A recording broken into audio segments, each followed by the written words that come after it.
Hello friends, स्वागत है आप सभी का अपने यूट्यूब चैनल आद्या स्टडी एकेडमी में। यह हमारी मध्य प्रदेश वन रक्षक और जेल प्रहरी की साइंस की प्रैक्टिस सेट की क्लास चल रही है, जहां पे हम पर डे एक टॉपिक को डिस्कस करते हैं। पहले उस टॉपिक की थ्योरी पढ़ते हैं। थ्योरी पढ़ने के बाद उस टॉपिक के जो भी मोस्ट एक्सपेक्टेड एमसीक्यू बन सकते हैं उनको डिस्कस करते हैं। साथ ही लास्ट में कुछ प्रीवियस ईयर क्वेश्चन को भी डिस्कस करते हैं, जो कि आपके वन रक्षक और जेल प्रहरी एग्जाम में बार बार पूछे गए हैं। यानी एक क्लास से आपका कंप्लीट एक टॉपिक तैयार हो जाता है, जो कि 1 से 2 नंबर फिक्स कर देता है आपके एग्जाम के। तो यहाँ से आपकी साइंस की कंप्लीट तैयारी हो रही है। पर डे हम एक टॉपिक को एक क्लास में कंप्लीट करते हैं, जो कि आपका 1 से 2 नंबर दिलाने वाली क्लास होती है। तो ये जो प्रैक्टिस सेट की क्लासेस चल रही हैं, ये आपके एग्जाम के लिए बहुत बेनिफिशियल हैं। तो ये क्लासेस जरूर आप फॉलो करिएगा, ये प्रैक्टिस सीरीज जरूर फॉलो करिएगा। हर एक प्रैक्टिस सीरीज की जो क्लासेस हैं वो आपकी एक प्लेलिस्ट बनाई गई है, वहाँ पे सीक्वेंस वाइज क्लासेस डली हैं। अभी तक जाके 15-16 क्लासेस, आई थिंक, हाँ 15-16 क्लासेस हो गई हैं। कुछ मिक्स क्वेश्चन की मैराथन क्लासेस हैं और अब ये टॉपिक वाइज प्रैक्टिस सेट की क्लासेस हैं। ये दोनों आपके लिए बहुत ज़्यादा इंपॉर्टेंट है, तो वो प्लेलिस्ट जाके जरूर वॉच करिएगा, आपके लिए बहुत बेनिफिशियल रहेगी। चलिए स्टार्ट करते हैं आज की क्लास। और आज का हमारा टॉपिक है प्रकाश या फिर लाइट। आज हम प्रकाश को पढ़ेंगे और प्रकाश में परावर्तन और अपवर्तन की जो घटनाएं होती हैं उनके बारे में यहाँ पे डिटेल में डिस्कस करेंगे और साथ ही उसके क्वेश्चन को भी सॉल्व करेंगे। तो प्रकाश या फिर लाइट क्या होता है? प्रकाश एक प्रकार की क्या है, ऊर्जा है जो वस्तुओं को देखने योग्य बनाती है। यानी अगर प्रकाश ना हो, लाइट ना हो, तो हम क्या किसी चीज को देख सकते हैं? बिल्कुल नहीं। तो प्रकाश क्या है? एक प्रकार की एनर्जी है जो कि कोई भी ऑब्जेक्ट को देखने योग्य बनाती है। यानी अगर हम कोई ऑब्जेक्ट देख पाते हैं तो किसकी वजह से देख पाते हैं? लाइट या फिर प्रकाश की वजह से देख पाते हैं। अब देखिए, जब हम साउंड पढ़ रहे थे, हालांकि हाँ अभी साउंड पढ़ेंगे, अभी पढ़े नहीं है। तो साउंड क्या होता है? वो सिर्फ 3 ही माध्यम में, यानी सॉलिड में, लिक्विड में और गैस, 3 ही माध्यम में ट्रेवल कर सकता है। लेकिन प्रकाश क्या है? प्रकाश निर्वात में भी गति कर सकता है। यानी जहां पे कोई भी माध्यम प्रेजेंट ना हो वहां पे भी प्रकाश गति कर सकता है। यानी प्रकाश हर उस माध्यम में गति कर सकता है जो कि पारदर्शी है। पारदर्शी मतलब जो आर पार प्रकाश को अपने आप में से गुजरने दे। ठीक है, हाँ इस टर्म से भी अभी देखिएगा प्रीवियस ईयर क्वेश्चन में इस टर्म से प्रश्न बना है, इसीलिए मैंने आपको यहाँ पे बता दिया कि पारदर्शी का मतलब क्या होता है। ठीक है, अब माध्यम के कंपन के जो माध्यम के कण होते हैं, कणों के कंपन के आधार पे जो प्रकाश होता है, प्रकाश एक प्रकार की कैसी तरंगे हैं? अनुप्रस्थ तरंगे हैं। और ध्रुवण की घटना प्रकाश के अनुप्रस्थ तरंग होने के बारे में जानकारी देती है। यानी प्रकाश की जो तरंगे होती हैं उनमें ध्रुवण की घटना होती है। अब ध्रुवण की घटना ये बताती है कि प्रकाश एक प्रकार की कैसी तरंगे हैं? एक प्रकार की अनुप्रस्थ तरंगे हैं। ठीक है, और जो प्रकाश होती है ना, प्रकाश हमेशा सीधी रेखा में गमन करती है जब तक कि उसमें कोई आगे अवरोध ना हो। जैसे मान लीजिए अवरोध भी होता है, प्रकाश थोड़ा सा टिल्ट होती है, बाकी प्रकाश क्या करती है? सीधी रेखा में गमन करती है। आप कभी प्रकाश को देखे हैं कि ऐसे जाके फिर ऐसे ऐसे ऐसे ऐसे जा रही ना? प्रकाश जो मार्ग पाएगी, हाँ मार्ग अगर टेढ़ा मेढ़ा है तो अलग बात है, नहीं तो प्रकाश क्या करती है? सीधी रेखा में हमेशा गमन करती है। मार्ग टेढ़ा है तो वह उधर नहीं जाएगी, अवरुद्ध हो जाएगी, रुक जाएगी, लेकिन प्रकाश हमेशा क्या करती है? सीधी रेखा में गमन करती है। इसीलिए इसको क्या बोलते हैं? ऋजुरेखीय प्रभाव बोलते हैं, जिसे कि क्या बोला जाता है? प्रकाश का ऋजुरेखीय प्रभाव बोला जाता है। अब सीधी रेखा में गमन करने के कारण, जो प्रकाश सीधी रेखा में गमन करती है, उसी के कारण कुछ प्रभाव होते हैं, जैसे छाया का बनना। देखिए, कोई मान लीजिए यहाँ पे व्यक्ति खड़ा है, अब प्रकाश तो सीधी रेखा में गमन करती है, तो यहाँ पे आके प्रकाश लाइट पड़ेगी। ठीक है, अगर ये पारदर्शी है तो प्रकाश इसको पार करके दूसरे माध्यम में चली जाएगी, यानी दूसरी तरफ चली जाएगी। लेकिन व्यक्ति क्या है? पारदर्शी नहीं है, तो प्रकाश टकरा के यहीं पे रुक जाएगी, यहीं से रिफ्लेक्ट हो जाएगी। इसीलिए यहाँ पे देखिए व्यक्ति की परछाई बनती हुई प्रतीत होती है, यानी व्यक्ति की छाया या फिर परछाई बनती है। तो परछाई किसके कारण बनती है? प्रकाश के ऋजुरेखीय प्रभाव के कारण, यानी सीधी रेखा में गमन करने के कारण। सूर्य का ग्रहण व चंद्रमा का ग्रहण, ये सब किसके कारण होता है? प्रकाश के ऋजुरेखीय प्रभाव के कारण ही होता है। ठीक, प्रकाश की चाल के बारे में रीमर नामक एक वैज्ञानिक थे। इन्होंने बृहस्पति ग्रह के जो उपग्रह, बृहस्पति ग्रह का एक उपग्रह है ना, गैनीमीड, इससे ज्ञात करके प्रकाश की चाल के बारे में बताया था। अब प्रकाश की चाल हर एक माध्यम में अलग अलग होती है। जैसे प्रकाश की चाल निर्वात में सबसे ज्यादा कितना होती है? 3 × 10⁸ मीटर पर सेकेंड होती है। कहाँ पे? निर्वात या फिर वायु में। उसको बिल्कुल खुला वातावरण मिलता है तो प्रकाश क्या करती है? सबसे तेजी से निर्वात में ही गति करती है। अगर जल में यानी लिक्विड में बात करें तो कितनी होती है 2.25 इंटू 10⁸ मीटर पर सेकेंड होती है। कांच में प्रकाश की चाल कितनी होती है 2 इंटू 10⁸ मीटर पर सेकेंड होती है। वहीं पे नायलॉन पे अगर बात करें तो कितनी होती है 1.96 इंटू 10⁸ मीटर पर सेकेंड होती है। यानी प्रकाश की चाल हर एक माध्यम में अलग अलग होती है। सबसे ज्यादा किस में होती है तो सबसे ज्यादा निर्वात में होती है, और सबसे कम किस में होती है सॉलिड में या फिर ठोस में होती है। जैसे ये क्या है साउंड के जस्ट अपोजिट चलता है। या साउंड क्या करता था सॉलिड में सबसे ज्यादा, यहाँ पे हम साउंड की बात कर रहे हैं, साउंड सॉलिड में सबसे ज्यादा, फिर लिक्विड में, फिर गैस में, और निर्वात में तो गति ही नहीं करता था। वहीं पे अगर प्रकाश की बात करें तो प्रकाश क्या है निर्वात में यानी वैक्यूम में सबसे ज्यादा चलता है, फिर उसके बाद गैस में चलेगा, फिर उसके बाद किस में चलेगा लिक्विड में चलेगा, फिर लास्ट में सबसे कम चाल प्रकाश की कहाँ पे होती है सॉलिड में होती है। ठीक, इसीलिए बोलते हैं कि प्रकाश की चाल है ये माध्यम के अनुसार घटती बढ़ती रहती है, यानी ये नहीं है कि फिक्स है 3 इंटू 10⁸ मीटर पर सेकेंड ही है प्रकाश की चाल। प्रकाश की चाल माध्यम पे डिपेंड करती है, माध्यम के अनुसार क्या है ये घटती बढ़ती रहती है। प्रकाश एक प्रकार की क्या है अयांत्रिक विद्युत चुंबकीय तरंगे हैं, ये टर्म आप याद रखिएगा। प्रकाश क्या है एक प्रकार की अयांत्रिक विद्युत चुंबकीय तरंगे होती हैं, क्योंकि इनको चलने के लिए माध्यम की आवश्यकता नहीं होती है, ये आप ध्यान रखिएगा। ऐसे प्रश्न पूछे जाते हैं कि प्रकाश को चलने के लिए कौन से माध्यम की आवश्यकता होती है, या प्रकाश किस माध्यम में नहीं ट्रेवल कर सकता है, तो ऐसा नहीं है। प्रकाश हर एक माध्यम में ट्रेवल कर सकता है, प्रकाश को चलने के लिए माध्यम की आवश्यकता नहीं होती। यहीं पे अगर साउंड पूछा होता तब उसको चलने के लिए माध्यम की आवश्यकता होती है, लेकिन प्रकाश को चलने के लिए किसी भी माध्यम की आवश्यकता नहीं होती है। प्रकाश क्या है एक प्रकार की अयांत्रिक विद्युत चुंबकीय तरंगे हैं। ठीक है, अब जो प्रकाश का विद्युत चुंबकीय तरंग रूप है इसमें क्या है गति करता है, मतलब प्रकाश विद्युत चुंबकीय तरंग के रूप में गति करता है। इस बारे में बताया किसने, तो इस बारे में बताया था मैक्सवेल नामक वैज्ञानिक ने। एक मैक्सवेल नामक वैज्ञानिक थे, इन्होंने बताया कि प्रकाश जो है वो विद्युत चुंबकीय तरंग के रूप में क्या करता है गति करता है। अब जो प्रकाश की किरणें होती है ना, प्रकाश की किरण कुछ प्रकार की होती हैं। यहाँ पे हम प्रकाश के किरण के प्रकार पढ़ रहे हैं। तो प्रकाश की किरण कुछ प्रकार की होती हैं। ठीक है, अब कौन कौन से प्रकार की होती हैं, एक होती हैं समांतर किरणें। क्या होती हैं समांतर किरणें। अब समांतर किरणें क्या होती हैं, यानी ऐसे किरणें जो एक दूसरे के परस्पर लंबवत चल रही हों लेकिन एक दूसरे को कभी भी काटती नहीं हैं, तो इनको क्या बोलते हैं समांतर किरणें बोला जाता है। यानी ऐसी किरणें जो सभी बिंदुओं यानी सभी पॉइंट पर परस्पर समान दूरी पे बनी रहती हैं। यानी यहाँ पे अगर वो इतनी डिस्टेंस में है तो आगे अनंत तक अगर वो जा रही हैं तो ये इतने ही डिस्टेंस को फॉलो करते हुए चलेंगी, तो इनको क्या बोलते हैं समांतर किरणें बोला जाता है। और अगला जो प्रकार होता है अगले हैं अभिसारी किरणें। जब हम लेंस और दर्पण पढ़ेंगे ना तो इनके बारे में हम पढ़ेंगे कि जो लेंस है इसमें कौन सी किरणें हैं, मतलब ये कैसा है अभिसारी है अपसारी है, तो ये टर्म आपको पहले से पता रहेगा तो आपके लिए क्या रहेगा समझना आसान रहेगा।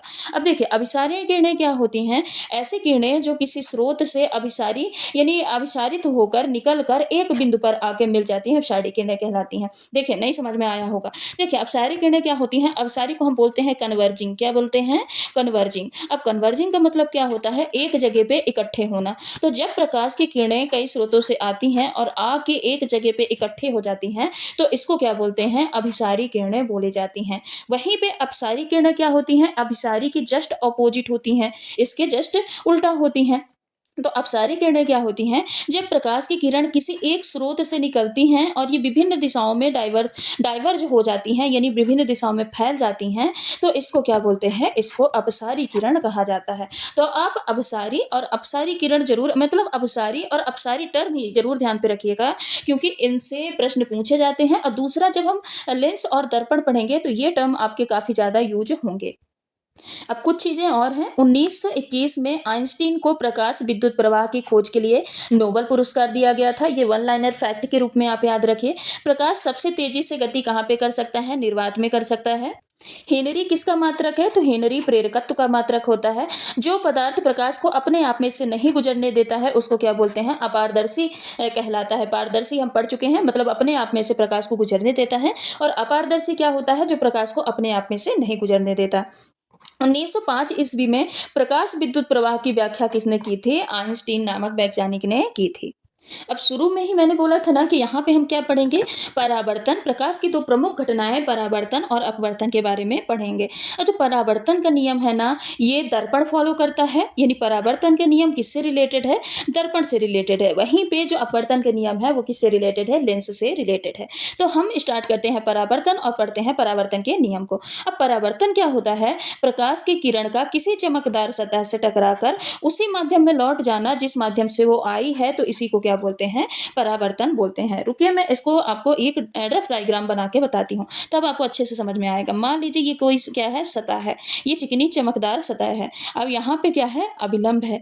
ये प्रकाश की किरण आई, ठीक, इसी माध्यम से आई, सतह से टकराई और इसी माध्यम में वापस लौट गई, तो इसको क्या बोला जाता है, प्रकाश का परावर्तन बोला जाता है। तो इसमें जो किरण आती है इसको क्या बोलते हैं, इसको बोलते हैं आपतित किरण। क्या बोला जाता है, आपतित किरण। और जो किरण लौट के जाती है उसको बोला जाता है परावर्तित किरण। क्या बोला जाता है, परावर्तित किरण बोला जाता है। और ये क्या होता है, नॉर्मल या फिर अभिलंब होता है। अब देखिए, प्रकाश के परावर्तन के कुछ नियम भी होते हैं, बिना नियम के कुछ काम नहीं करता भैया, ठीक है। परावर्तन के भी कुछ नियम होते हैं। ये नियम होता है कि जो आपतित किरण आती है तो अभिलंब से ये जितना कोण बनाते हुए आएगी उतना ही कोण बनाते हुए ये जाएगी। नहीं समझ में आया, रुके बताती हूँ। देखिए, मान लेते हैं कि आपतित किरण आई और ये अभिलंब से 30 डिग्री का कोण बनाते हुए आ रही है, तो जब ये वापस रिफ्लेक्ट करेगी, परावर्तित होगी, तब भी ये अभिलंब से कितने डिग्री का कोण बनाएगी, 30 डिग्री का ही कोण बनाएगी। समझ में आया है अब, मतलब जो आपतन कोण है, ये जो आपतित किरण कोण बनाती है इसको क्या बोला जाता है, आपतन कोण। क्या बोला जाता है, आपतन कोण। तो जो आपतन कोण है ये किसके बराबर होता है, परावर्तन कोण के बराबर होता है। एक नियम याद हो गया, स्वाहा, ठीक। क्या है, आपतन कोण जो है वो परावर्तन कोण के हमेशा बराबर होता है, यानी आपतित किरण जितना एंगल बनाते हुए आएगी, परावर्तित किरण उतना ही अभिलंब से एंगल बनाते हुए जाएगी। दो चीजें क्लियर हो गई। एक तो आपतित किरण, परावर्तित किरण, अभिलंब तीनों कहाँ पे होंगी, एक ही तल पे होंगे, एक ये क्लियर हो गया। दूसरा हो गया, आपतन कोण और परावर्तन कोण क्या होंगे, आपस में बराबर होंगे। यही क्या बोलता है, परावर्तन का नियम बोलता है, ठीक। अब चलिए इसी को थोड़ा सा देख लेते हैं। नियम क्या है, आपतित किरण, परावर्तित किरण और अभिलंब एक ही तल पे होंगे। अभी यहाँ पे मैंने बताया कि तीनों कहाँ पे होंगे, एक ही तल पे होंगे।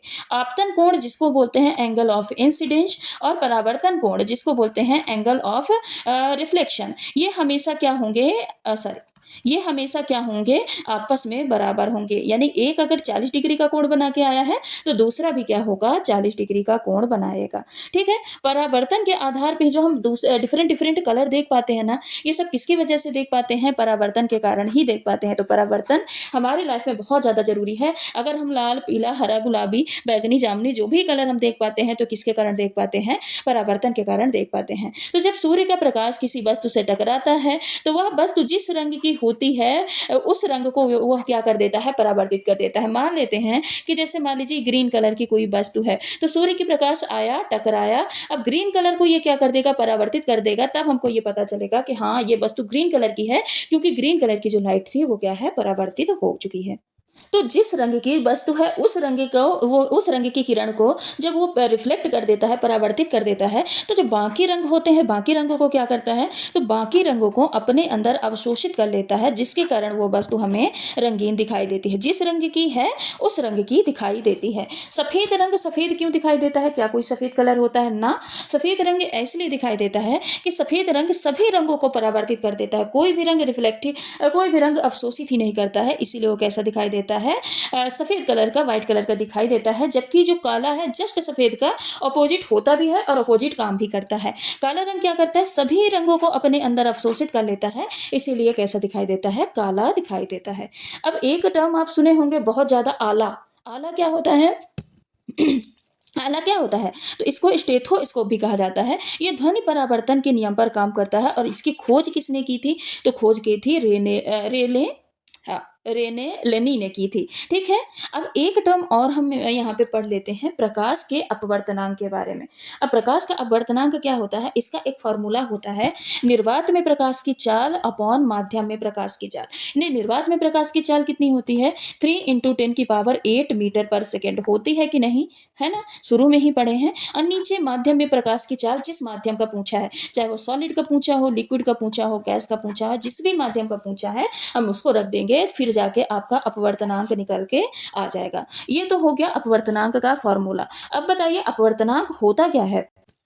किसी पारदर्शी माध्यम में प्रकाश की चाल कितनी होगी, इसकी जानकारी देने वाला नियतांक को क्या कहा जाता है? अपवर्तनांक कहा जाता है। क्योंकि इसकी फॉर्मूला ही होता है ना कि ऊपर निर्वात में प्रकाश की चाल ऊपर तो फिक्स है 3 × 10⁸ मीटर पर सेकेंड। अब नीचे कौन सा माध्यम कितना मतलब कितना चाल उसकी है, किस माध्यम की, इसी की जानकारी कौन देता है? अपवर्तनांक देता है। नीचे हम जो भी माध्यम का अपवर्तनांक निकालना है उस माध्यम की चाल लिख देंगे, तो डिवाइड करके आपका प्रकाश की चाल आ जाएगी उस माध्यम की जिस माध्यम में पूछा है, चाहे वो सॉलिड हो, लिक्विड हो या फिर गैस हो। तो इसको क्या बोलते हैं? अपवर्तनांक कहा जाता है। अब कुछ पदार्थ हैं उनके क्या है अपवर्तनांक कितना होता है, जैसे निर्वात। अब बताइए निर्वात का अपवर्तनांक 1 क्यों होता है? क्योंकि ऊपर क्या है 3 × 10⁸ मीटर पर सेकेंड निर्वात में प्रकाश की चाल, और नीचे फिर अगर निर्वात का ही पूछा है तो नीचे फिर हम लिख देंगे 3 × 10⁸ मीटर पर सेकेंड। तो बताइए क्या आ जाएगा? कट कुट के होके एक आएगा कि नहीं आएगा? इसीलिए निर्वात में प्रकाश की चाल क्या होती है, सॉरी अपवर्तनांक कितना होता है? 1 होता है। वायु में भी लगभग 1 के बराबर ही होता है। जल का अपवर्तनांक कितना होता है? 1.33 होता है। जल में प्रकाश की चाल हमने पढ़ा है ना, आप उस वैल्यू को नीचे रख देंगे तो आपका जल का अपवर्तनांक मिल जाएगा। कांच का अपवर्तनांक कितना होता है? 1.5 होता है। और हीरे का अपवर्तनांक कितना होता है? 2.24 होता है। आप ये चीज ध्यान रखिएगा, चाल जितनी ज्यादा और अपवर्तनांक क्या होगा उतना ही कम होगा। ये क्या होते हैं? एक दूसरे के इनवर्सली प्रोपोर्शनल होते हैं। चाल ज्यादा तो अपवर्तनांक कम, चाल कम तो अपवर्तनांक क्या होगा? ज्यादा होगा। तो हीरा का अपवर्तनांक क्या होता है? सबसे ज्यादा 2.24 होता है। ठीक है, अब हम आ जाते हैं, अब बताइए परावर्तन क्लियर हुआ कि नहीं किया हुआ? ठीक है, अच्छे से बताइए क्लियर हुआ कि नहीं? सारी चीजें क्लियर हो गई ना? अब हम आ जाते हैं अपवर्तन पे। देखिए अपवर्तन की जो अपवर्तन को कौन फॉलो करता है? अपवर्तन को फॉलो करता है लेंस। परावर्तन को कौन फॉलो करता था? दर्पण। हम कल पढ़ेंगे दर्पण के बारे में, पहले पढ़ेंगे एक क्लास में हम दर्पण पढ़ेंगे। दर्पण के जितने भी क्वेश्चन हो सकते हैं उनको हम करेंगे, PYQ क्वेश्चन को भी करेंगे, यानी एक क्लास में तीनों दर्पण, समतल दर्पण, उत्तल दर्पण और अवतल दर्पण को पढ़ लेंगे। ऐसे ही फिर एक क्लास में हम क्या कर लेंगे? आपका लेंस कवर अप कर लेंगे। अब यहाँ पे हम पढ़ते हैं अपवर्तन के बारे में।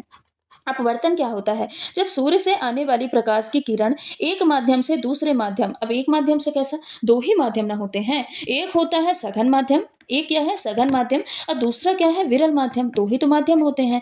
तो जब प्रकाश की किरण एक माध्यम से दूसरे माध्यम, चाहे वो सघन माध्यम से विरल माध्यम में प्रवेश करती है, तो वह या तो अभिलंब की ओर झुक जाएगी या अभिलंब से दूर हट जाएगी। इसी घटना को क्या बोलते हैं? हम अपवर्तन बोलते हैं। कैसे? नहीं समझ में आया? रुके बताते हैं। ठीक, अब मान लीजिए ये कोई क्या है? सतह है। ठीक है, ऊपर क्या है? सघन माध्यम है और नीचे क्या है? विरल माध्यम। ठीक, ऊपर सघन माध्यम, नीचे विरल माध्यम, ये है अभिलंब। अब प्रकाश की किरण जब बताइए सघन माध्यम, मान लीजिए कि किसी के घर का क्या है? बहुत ही स्ट्रिक्ट माहौल है, तो अगर बहुत ही वहां पे क्या है? अनुशासन है, बहुत स्ट्रिक्ट माहौल है, तो वहां का व्यक्ति अगर किसी विरल माध्यम खुले माहौल में आएगा जहां पे कोई पाबंदी ना हो, तो वो क्या करेगा? क्या किसी अभिलंब के पास रहना चाहेगा? ना, वो अभिलंब से दूर हटके क्या करेगा? घूमना फिरना चाहेगा। ठीक, तो जो प्रकाश की किरण है सघन माध्यम से विरल माध्यम में आ रही थी, तो उसको आना तो इस डायरेक्शन में चाहिए था, लेकिन वो अपने जगह पे ना आके अभिलंब से दूर भागने लगती है, घूमने फिरने लगती है, तो इसको ही क्या बोलते हैं? प्रकाश का अपवर्तन बोलते हैं। अब ये तो एक कंडीशन हो गई, सघन से जब किरण विरल में गई। अब दूसरी कंडीशन एक और पढ़ लीजिए कि जब प्रकाश की किरण कहाँ से जाए? विरल से जाए, कहाँ पे? सघन पे। अब जब विरल से प्रकाश की किरण सघन पे जाएगी तब क्या होगा? तो प्रकाश की किरण खुले खुले माहौल से जा रही थी, सोची थी भाई हम घूमेंगे फिरेंगे, ऐसे ऐसे जाएंगे, लेकिन वह स्ट्रिक्ट माहौल में पहुंच गई, बहुत ज्यादा अनुशासन वाले माहौल में पहुंच गए, तो चुपचाप आके अभिलंब के पास बैठ गई। तो इसको क्या बोलते हैं? इसको भी प्रकाश का अपवर्तन बोलते हैं। यानी अगर प्रकाश की किरण सघन माध्यम से विरल माध्यम में जा रही है तो वो क्या होगी? अभिलंब से दूर हटेगी। यहाँ पे क्या है? अभिलंब से दूर हटेगी। और अगर प्रकाश की किरण विरल माध्यम से सघन माध्यम में जा रही है तो ये अभिलंब के कहाँ आएगी? पास में आएगी। यही दोनों घटनाएं क्या कहलाती हैं? प्रकाश के अपवर्तन की घटनाएं कहलाती हैं। अब इसमें कुछ जरूरी टर्म और हैं। अपवर्तन का मतलब क्या है, अपवर्तन के उदाहरण क्या है, उनको भी थोड़ा सा देख लेते हैं, क्योंकि उनसे भी प्रश्न आपके एग्जाम में पूछे जाते हैं। तो एक नोट आप पढ़िए, जब सूर्य से आने वाली किरण विरल माध्यम से सघन माध्यम में प्रवेश करती है तो ये क्या करती है? अभिलंब की ओर झुक जाती है। क्यों झुक जाती है? हमने डायग्राम के थ्रू पढ़ लिया। और जब सघन माध्यम से प्रकाश की किरण विरल माध्यम में प्रवेश करती है तो अभिलंब से दूर हट जाती है। ये भी हम पढ़ चुके हैं, पूरा कंप्लीट है। अब अपवर्तन का मतलब क्या होता है? अपवर्तन का मतलब है विचलन, भ्रम या फिर धोखा। बड़ा जालिम इंसान है।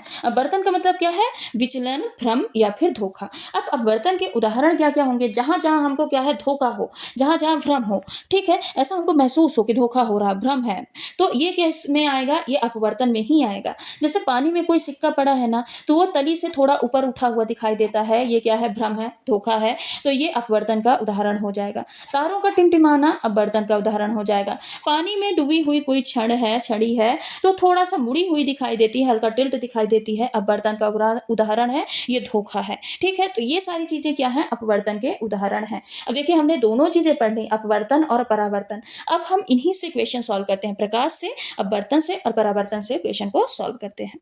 अब ये देखिए, आ ना गया पहले क्वेश्चन में ही धोखा, है ना। अभी हमने पढ़ा है कि कहीं पे अगर भ्रम हो रहा, धोखा हो रहा, तो वो क्या होगा? अपवर्तन होगा। ठीक है, तो स्विमिंग पूल के वास्तविक गहराई से कम गहरा प्रतीत होना क्या कहलाता है? मतलब किसके कारण होता है? परावर्तन के कारण, प्रकाश के प्रकीर्णन के कारण, अपवर्तन के कारण, या फिर उपयुक्त में से कोई नहीं। देखिए, प्रकीर्णन, पूर्णांतरिक परावर्तन, ध्रुवण, ये सारी चीजें हम बाद में पढ़ेंगे। ये सारी भी प्रकाश की घटनाएं होती हैं, इनको हम एक सेपरेट वीडियो में सारी चीजें कवर करेंगे, पर यहाँ पे हमने परावर्तन और अपवर्तन की बात की है, तो उसको देखते हैं। तो अगर कोई चीज भ्रम हो रही, कोई चीज धोखा हो रहा, तो किसमें आएगा? अपवर्तन में आएगा। यानी ऑप्शन नंबर सी क्या हो जाएगा? इस प्रश्न का करेक्ट आंसर हो जाएगा। परावर्तन तो क्या है? आगे प्रकाश उसी माध्यम में वापस लौट गई, तब वो परावर्तन कहलाएगा। ठीक है ना, तो इस प्रश्न का करेक्ट आंसर क्या हो जाएगा? ऑप्शन नंबर थर्ड हो जाएगा। अगला प्रश्न है, अगर लाल, नीला और हरे रंग के प्रकाश को समान मात्रा में मिश्रित करने पर किस रंग का प्रकाश बनता है? लाल, नीला, हरा, सभी को एक मात्रा में, एक समान मात्रा में मिश्रित किए तो कौन सा रंग बनेगा? काला बनेगा, पीला बनेगा, सफेद बनेगा, या फिर बैगनी बनेगा? ये तो आप एक्सपेरिमेंट भी घर में कर सकते हैं। अगर लाल को, नीला को और हरे रंग को समान मात्रा में आप मिश्रित करते हैं, तो आपका एक कलर बनेगा, जिसको बोलेंगे सफेद। अब देखिए, ये प्रश्न आया कि प्रकाश तरंगे कैसी होती हैं? विद्युत तरंगे होती हैं, चुंबकीय तरंगे होती हैं, विद्युत चुंबकीय तरंगे होती हैं, या फिर उपयुक्त में से कोई नहीं। अभी हम पढ़ के आ चुके हैं, प्रकाश तरंगे कैसी होती हैं? विद्युत चुंबकीय तरंगे होती हैं। साथ ही साथ कैसी तरंगे होती हैं? अनुप्रस्थ तरंगे होती हैं। अभी हम पढ़ के आए हैं, तो आई होप आपको इसमें कोई भी डाउट ना हो। ठीक, अगला प्रश्न है, प्रकाश सबसे तेज गति से यात्रा करता है नाइट्रोजन में, वायु में, इस्पात में, या फिर निर्वात में? अभी हमने पढ़ा है ना, सबसे ज्यादा जो चाल होती है प्रकाश की, वैक्यूम में होती है, निर्वात में होती है, उसके बाद फिर गैस में होती है, उसके बाद फिर लिक्विड में होती है, तब जाके किस में होती है? सॉलिड में होती है। सॉलिड में प्रकाश की चाल सबसे कम होती है, यानी सबसे धीमी गति से वो गति करता है। तो देखिए, पहला यहाँ पे आंसर तो क्या हो जाएगा? आंसर तो निर्वात हो जाएगा। फिर आ जाएगा क्या? नाइट्रोजन गैस, नाइट्रोजन भी गैस है, वायु भी गैसों का मिश्रण है, तो फिर इनमें क्या है? प्रकाश ट्रैवल करेगी तेज गति से। सबसे कम अगर यहाँ पे पूछा जाए, तो सबसे कम गति प्रकाश की किस में होगी? इस्पात में, क्योंकि ये क्या है? एक प्रकार का सॉलिड मीडियम है। ठीक है, तो इस प्रश्न का करेक्ट आंसर क्या हो जाएगा? ऑप्शन नंबर डी हो जाएगा। अगला प्रश्न है, जो वस्तुएं सूर्य की तरह स्वयं प्रकाश उत्सर्जित करती हैं, उन्हें क्या कहा जाता है? पारदर्शी वस्तुएं, अपारदर्शी वस्तुएं, या पारभासी वस्तुएं, या दीप्त वस्तुएं? कैसी वस्तुएं कहलाती हैं? तो जो वस्तुएं सूर्य की तरह स्वयं प्रकाश उत्सर्जित करती हैं, उनको दीप्त वस्तुएं कहा जाता है। दीप्त वस्तुएं मतलब जो खुद प्रज्वलित हों, खुद क्या हो, अपनी रोशनी, जिनके पास खुद के अपना प्रकाश हो, वो सब क्या कहलाती हैं? दीप्त वस्तुएं कहलाती हैं। वहीं पे पारदर्शी की बात की जाए, तो पारदर्शी मतलब जिनसे प्रकाश होके गुजरता है, जिनसे प्रकाश आर पार गुजरता है, तो उसको क्या कहलाते हैं? पारदर्शी वस्तुएं कहलाती हैं। और जिनसे प्रकाश आर पार ना गुजरे, तो उनको क्या कहा जाता है? अपारदर्शी वस्तुएं कहा जाता है। पारभासी क्या होती हैं? पारभासी ऐसी वस्तु, देखिए कोई होती है ना थोड़ा मतलब पानी कलर की अगर आप पन्नी लीजिए, तो वो ना तो पूरी तरीके से पारदर्शी होती है, और ना ही क्या है? अपारदर्शी है। वो प्रकाश को गुजरने देती है, लेकिन कम मात्रा में गुजरने देती है, यानी धुंधला दिखाई देता है, तो उसको क्या बोलते हैं? पारभासी वस्तुएं बोला जाता है, ट्रांसल्यूसेंट ऑब्जेक्ट बोला जाता है। तो ये आप चारों टर्म याद रखिएगा, इनसे प्रश्न आपके एग्जाम में जरूर पूछे जाते हैं। ठीक, अगला प्रश्न है, ऊपर से देखने पर पानी का टैंक उथला या ऊंचा उठा हुआ क्यों दिखाई देता है? तो प्रतिबिंब के कारण, अपवर्तन के कारण, विवर्तन के कारण, या कुल आंतरिक परावर्तन के कारण? अभी हमने पढ़ा है, ये सब क्या है? अपवर्तन की घटनाएं हैं। सूर्योदय से पहले तथा सूर्यास्त के पश्चात भी सूर्य अल्प समय के लिए दिखाई देता है, ऐसा होने का क्या कारण है? पूर्ण आंतरिक परावर्तन, वायुमंडलीय अपवर्तन, सूर्य की दिशा में प्रत्यक्ष परिवर्तन, या फिर विक्षेपण? क्या है, किसके कारण होता है? तो इसको बोलेंगे वायुमंडलीय अपवर्तन। देखिए, सूर्य जब अस्त हो जाता है, तो एक्चुअली में वास्तव में वो दिखाई नहीं देता है, लेकिन तब भी वो हमको थोड़ी देर के लिए उसकी लालिमा दिखाई देती है, यानी ऐसा लगता है जैसे सूर्य अभी अस्त नहीं हुआ है। तो क्यों कारण? कि उसका मतलब कारण क्या है? तो वायुमंडल, पृथ्वी की जो सूर्य की किरणें हैं, पृथ्वी के वायुमंडल से गुजरते समय क्या होती हैं, थोड़ा सा मुड़ जाती हैं। इस मुड़ने की प्रक्रिया के कारण ही, इस मुड़ने की प्रक्रिया को ही क्या बोला जाता है, अपवर्तन बोला जाता है। और इसी के कारण जो सूर्य है उसकी वास्तविक स्थिति से थोड़ा सा ऊपर उठा हुआ दिखाई देता है। तो इस प्रश्न का करेक्ट आंसर क्या हो जाएगा, ऑप्शन नंबर सेकंड हो जाएगा। प्रकाश की गति किसके बीच से जाते हुए न्यूनतम होगी, कांच, निर्वात, जल तथा वायु। अब देखिए यहाँ पे सॉलिड मीडिया, सॉरी, निर्वात में तो सबसे ज्यादा होगी, निर्वात में तो सबसे ज्यादा होगी। न्यूनतम यहाँ पे पूछा है तो न्यूनतम क्या हो जाएगा, कांच। निर्वात में सबसे ज्यादा, फिर उसके बाद वायु में, फिर जल में, सबसे कम किसमें होगी, कांच में होगी। जब प्रकाश की किरण सघन माध्यम से विरल माध्यम में गमन करती है तो इसकी चाल बढ़ जाती है तथा यह अभिलंब से दूर हट जाती है, इसकी चाल बढ़ जाती है तथा यह अभिलंब से की ओर झुक जाती है, इसकी चाल घट जाती है तथा यह अभिलंब से दूर हट जाती है, इसकी चाल घट जाती है तथा यह अभिलंब की ओर झुक जाती है। बताइए इस प्रश्न का करेक्ट आंसर क्या होगा।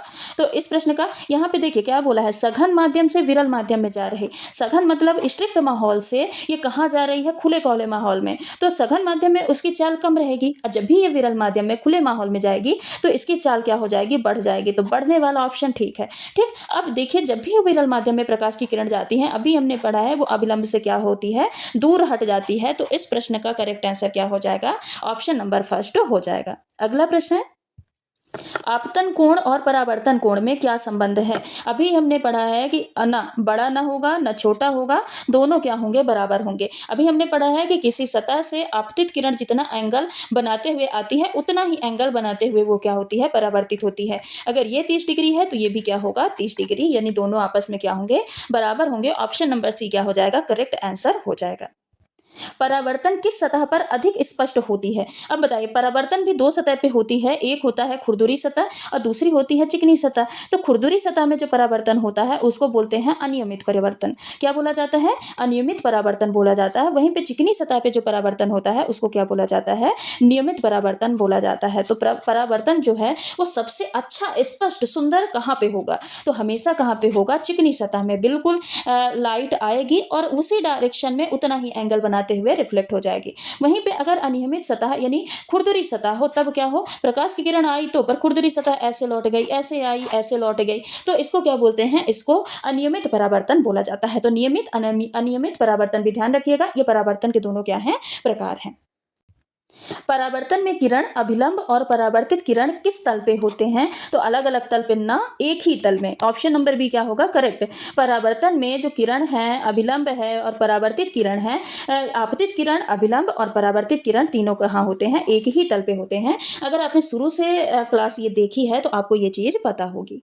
यहाँ पे ये पूछा है, यदि आपतन कोण 30 डिग्री का कोण है तो परावर्तन कोण कितना होगा। अरे शुरू से हम यही पढ़ते आ रहे हैं कि जितना आपतन कोण होगा उतना ही क्या होगा, परावर्तन कोण। अगर ये 30 डिग्री है तो ये भी कितना होगा, 30 डिग्री होगा, नो डाउट। तो ऑप्शन नंबर बी यहाँ पे क्या हो जाएगा, करेक्ट आंसर हो जाएगा। तो ये रहे कुछ आज के हमारे महत्वपूर्ण प्रश्न। पहले हमने लाइव टॉपिक पूरा पढ़ा, लाइव टॉपिक पढ़ने के बाद फिर हमने क्या पढ़ा, दो घटनाओं के, हाँ, फिर लाइट के जो प्रकाश की किरणें हैं उनके प्रकार के बारे में पढ़ा, अभिसारी अपसारी समांतर किरणों के बारे में। फिर हमने दो घटनाओं के, प्रकाश की दो महत्वपूर्ण घटनाओं के बारे में पढ़ा, एक है परावर्तन और दूसरा क्या है, अपवर्तन। दोनों के बारे में पढ़ने के बाद, उनके एग्जाम्पल पढ़ने के बाद हमने कुछ महत्वपूर्ण क्वेश्चन को डिस्कस किया। यहाँ से हमारा परावर्तन और अपवर्तन पूरा कंप्लीट होता है। अगली क्लास में हम क्या पढ़ेंगे, दर्पण के बारे में पढ़ेंगे। तीनों दर्पण, समतल और आपका उत्तल और अवतल दर्पण, तीनों दर्पण के बारे में हम एक क्लास में पढ़ेंगे और पढ़ने के बाद उसके इंपॉर्टेंट एमसीक्यू को भी सॉल्व करेंगे। तो अगली क्लास भी जरूर देखिएगा। पिछली क्लास भी हमारी एक न्यूट्रिशन टॉपिक हो चुका है, यूनिट एंड मेजरमेंट का टॉपिक हो चुका है।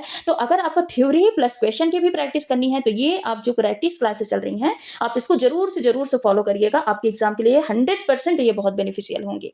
तो चलिए आज की क्लास को यहीं पे समाप्त करते हैं। अगर आप चैनल पे नए हैं तो चैनल को सब्सक्राइब करके जरूर रख लीजिएगा और वीडियो को लाइक कर दीजिएगा। प्यारा सा कमेंट करिएगा कि आपको क्लास कैसी लगी है, कौन सी चीजें नहीं समझ में आई वो भी आप मेरे को बताइएगा। मैं उसको आपको अगली क्लास में एक्सप्लेन करने का काम करूंगी। अच्छे से सोचूंगी और आसान भाषा में आपको कैसे बता सकती हूँ तो वो मैं ट्राई करूंगी। और नई वीडियो का नोटिफिकेशन पाने के लिए बेल आइकन को जरूर प्रेस करिएगा। धन्यवाद।